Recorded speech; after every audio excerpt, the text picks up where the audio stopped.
मुंडवा जमीन घोटाळा प्रकरणी उपमुख्यमंत्री अजित पवारांचा 24 तासात राजीनामा घ्यावा, अंजली दमानिया यांची मागणी। राजीनामा न दिल्यास उद्या केंद्रीय गृहमंत्री अमित शहांना भेटणार, दमानियांचा इशारा।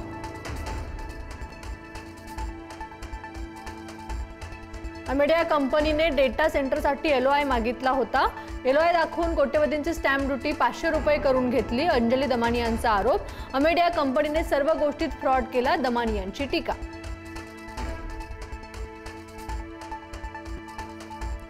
श्रीरामपूरमध्ये काँग्रेस जिल्हाध्यक्ष सचिन गुजर यांचं अपहरण, आरोपींकडून गुजर यांना मारहाण, तर काँग्रेस प्रदेशाध्यक्ष हर्षवर्धन सपकाळांकडून घटनेचा निषेध।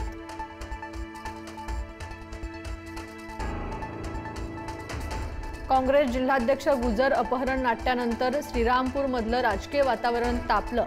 प्रचारादरम्यान सचिन गुजर यांनी छत्रपती शिवरायांचा एकेरी उल्लेख केल्याचा आरोप।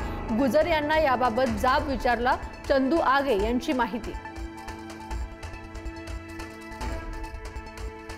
केंद्रीय मंत्री डॉक्टर जितेंद्र सिंह यांच्या आयआयटी बॉम्बेच्या वक्तव्यावर राज ठाकरेंचा संताप। पोटात साचलेली मळमळ पुन्हा ओकायला सुरुवात, मुंबई महाराष्ट्रापासून वेगळं करण्याचा डाव, राज ठाकरेंचा हल्लाबोल।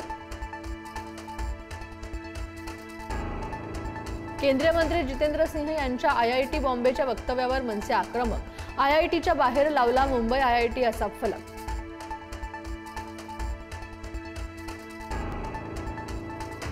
स्थानिक स्वराज्य संस्था निवडणुकांवरील टांगती तलवार कायम, जिथे आरक्षण मर्यादेचं उल्लंघन तिथे निवडणुका स्थगित होणार, सुप्रीम कोर्टाचा स्पष्ट संकेत। खटला मोठ्या पीठाकडे वर्ग करण्याची शक्यता, शुक्रवारी पुन्हा सुनावणी होणार। मुंबई शहरात 4,33,000 दुबार मतदार, एकाच व्यक्तीचे नाव 103 वेळा आढळले। सर्वाधिक दुबार मतदार आदित्य ठाकरेंच्या वरळी विभागात असल्याची माहिती। वरळी विधानसभेत 6,800हून अधिक दुबार मतदार। वादग्रस्त शब्दानंतर उपमुख्यमंत्री अजित पवारांकडून दिलगिरी व्यक्त, मी तो शब्द वापरायला नको होता, मात्र शहरामध्ये बकालपणा नसावा, स्वच्छता असावी, अजित पवारांचं विधान।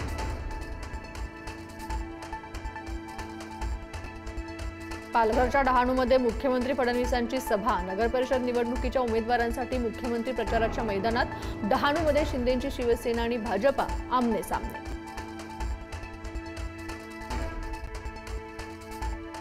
पुण्यात जिलेटिन आणि डिटोनेटर सापडल्यानं खळबळ, विश्रांतवाडी टिंगरेनगर परिसरात 138 जिलेटिन कांड्या, 135 डिटोनेटर वायर सापडल्या। सफाई कर्मचाऱ्यांना मोकळ्या प्लॅट लगत सापडलं साहित्य।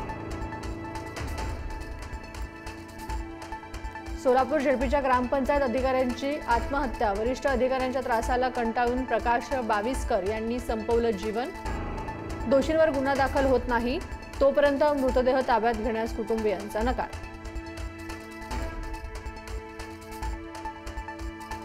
बीड जिल्ह्यातील मारहाणीचं सत्र सुरूच, शिरूर तालुक्यातील रायमोहमध्ये विद्यार्थ्यांच्या टोळक्याची अपंग विद्यार्थ्याला मारहाण, मारहाणीचा व्हिडिओ सोशल मीडियावर व्हायरल, विद्यार्थ्याला झालेल्या मारहाणीचं कारण अस्पष्ट। राज्यात अवैध गर्भलिंग निदान चाचणीचं रॅकेट सक्रिय, 15 एजंट रडारवर। कोल्हापुरातील करवीर तालुक्यात बालिंगेमध्ये अवैध गर्भलिंग तपासणी, नाशिकमध्ये अवैध गर्भलिंग निदान रॅकेट उघड। कुर्ल्यात वाढदिवस साजरा करताना तरुणावर मित्राचा जीवघेणा हल्ला, मित्रांनी आधी अंडी फेकली, नंतर पेट्रोल टाकत लावली आग, वाढदिवस असलेला अब्दुल रहमान गंभीर जखमी। छत्रपती संभाजीनगरच्या समाज कल्याण विभागाच्या वसतिगृहातील जेवणात पाल, विद्यार्थ्यांना उलट्या आणि मळमळीचा त्रास, 28 विद्यार्थ्यांवर रुग्णालयात उपचार।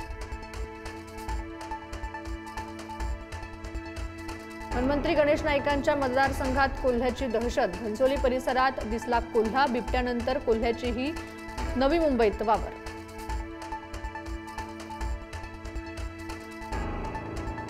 भायखळ्यातील राणीच्या बागेत शक्ती वाघाचा संशयास्पद मृत्यू, राणीच्या बागेतील व्यवस्थापकाकडून हेळसांड झाल्याने मृत्यू झाल्याचा आरोप, तर अपस्माराचे झटके असल्याने मृत्यू झाल्याचं उद्यान प्रशासनाचं म्हणणं।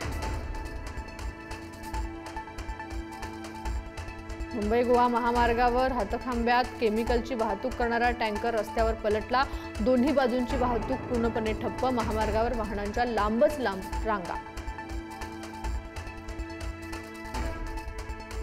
चंपाषष्ठी निमित्तानं जेजुरीवर खंडोबाच्या दर्शनासाठी भाविकांची गर्दी। 2000 किलो वांग्याचं भरीत, हजारो भाकऱ्यांचं अन्नदान।